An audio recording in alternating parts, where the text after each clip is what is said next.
G'day guys, it's Graham McDonald here from TIMA, the Institute of Martial Arts.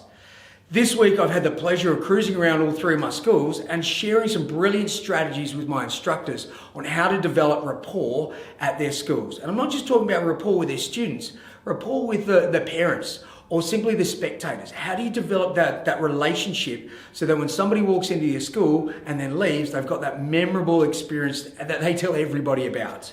So there's a couple of things I'm going to challenge you to do this week. Now, number one is to make sure that you make some sort of appropriate contact with each and every student in your classes. Now, I don't just mean a high five or a simple hello. How do you make sure that they feel really special, like number one? And really that's the goal of an instructor, is make sure the person on the floor, even though you may have a big class, feels like that class was designed for them. Number two is you need to engage with your spectators or the parents that are there. How do you go up? Break the ice. How's little Johnny going at home? Is he doing well? How's the school holidays going? Because these are your, raving fan clients that are going to promote your school to somebody else. They're going to be out there working for you. So really important to develop that friendship and that rapport. And who knows, maybe even one day their parent decides, hey, look, it's now time, and gets up and gets onto the dojo floor, which is a great thing too.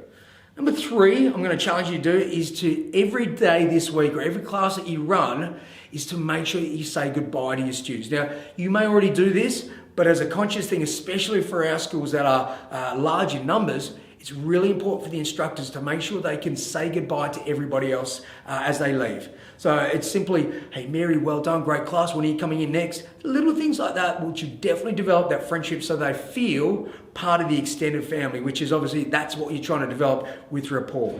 So there was three things I mentioned that I'm going to challenge you to do.